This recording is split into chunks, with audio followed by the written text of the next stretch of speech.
16 मई 2026 की सुबह supreme court के गलियारे में सन्नाटा था। तभी चीफ जस्टिस सूर्यकांत की आवाज गूंजी।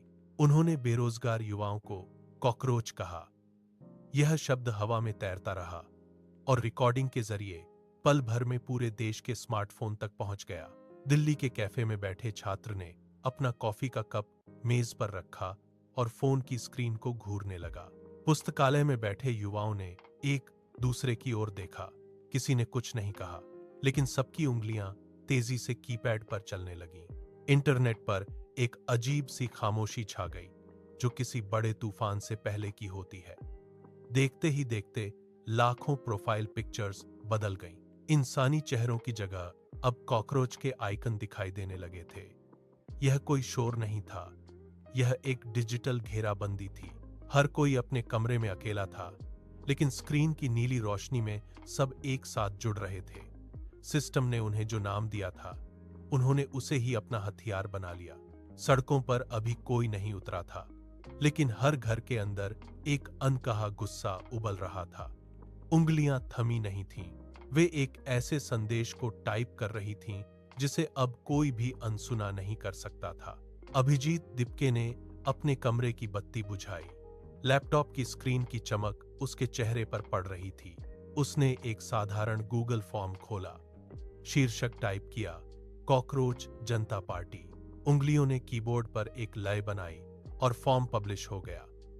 उसने कुर्सी पीछे धकेली और खिड़की के बाहर अंधेरे को देखने लगा। अगले कुछ मिनटों तक सन्नाटा रहा। फिर फोन की वाइब्रेशन शुरू हुई। एक नोटिफिकेशन, फिर 2, फिर 10। अभिजीत ने स्क्रीन उठाई। डेटा की बाढ़ आ चुकी थी। अगले 72 घंटों तक उसके फोन की स्क्रीन कभी काली नहीं हुई। हर सेकंड सैकड़ों नाम जुड़ रहे थे। उसने रिफ्रेश बटन दबाया। आंकड़ा 5 लाख पार कर गया, फिर 10 लाख।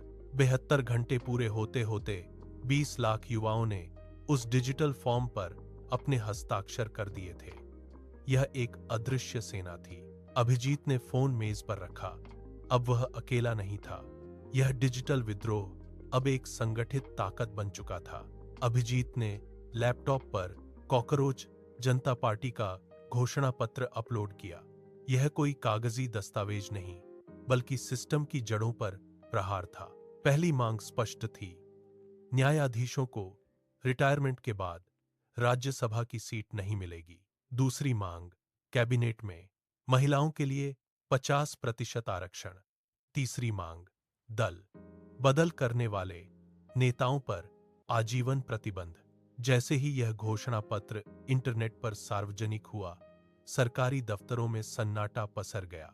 फाइलों के ढेर के बीच बैठे अधिकारियों ने स्क्रीन पर इन मांगों को पढ़ा और अपनी कुर्सियों को पीछे खिसका दिया। दिल्ली के सत्ता के गलियारों में फुसफुसाहट शुरू हो गई। वरिष्ठ नेताओं ने अपने फोन उठाए और आपातकालीन बैठकें बुलाईं। घोषणा पत्र की हर एक पंक्ति ने न्यायपालिका की निष्पक्षता और नेताओं की जवाबदेही पर सवाल खड़े कर दिए थे। अभिजीत ने देखा कि कैसे बड़े पदों पर बैठे लोग अब बचाव की मुद्रा में आ गए थे। यह अब महज एक डिजिटल फॉर्म नहीं था, यह एक सीधा टकराव था। सड़कों पर सन्नाटा नहीं, बल्कि एक नई गूंज थी। हजारों युवा घरों से बाहर निकले। उनके हाथों में झंडे नहीं, बल्कि चमकते हुए स्मार्टफोन्स थे। वे सरकारी दफ्तरों के बाहर खड़े हुए। जैसे ही किसी सरकारी प्रवक्ता ने टीवी पर झूठ बोला, एक साथ हजारों उंगलियों ने कीबोर्ड पर टाइप करना शुरू किया। उन्होंने उसी पल इंटरनेट पर मौजूद सरकारी फाइलों के स्क्रीनशॉट और पुराने बयानों के वीडियो अपलोड कर दिए। झूठ का पर्दाफाश होने में अब घंटों नहीं, केवल सेकंड लग रहे थे। एक युवा ने फोन ऊपर उठाया, लाइव स्ट्रीमिंग शुरू की और सीधे कैमरे में देखकर सवाल दागा। हजारों लोग उसी समय उस वीडियो को शेयर कर रहे थे। सरकार के हर गलत फैसले को डिजिटल प्लेटफॉर्म्स पर नंगा किया जा रहा था। पुलिस की गाड़ियां सायरन बजाती हुई आईं, लेकिन युवाओं ने अपनी जगह नहीं छोड़ी। उन्होंने फोन के फ्लैशलाइट जलाए, जो अंधेरी सड़कों पर एक मशाल की तरह चमक रहे थे। यह सिर्फ विरोध नहीं था, यह सत्ता की नींव पर किया गया एक अभूतपूर्व डिजिटल प्रहार था। सिस्टम के पास अब कोई कोना नहीं बचा था जहां वे अपनी गलतियों को छिपा सकें।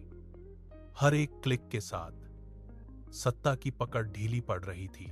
अभिजीत ने दूर से देखा कि कैसे डेटा की यह बाढ़ अब सड़कों पर एक मानव श्रृंखला बन चुकी थी। यह वह शोर था जिसे सिस्टम ने सालों से अनसुना किया था। आज सीजेपी उन युवाओं का चेहरा बन चुका है जो खुद को जेन जी कहते हैं।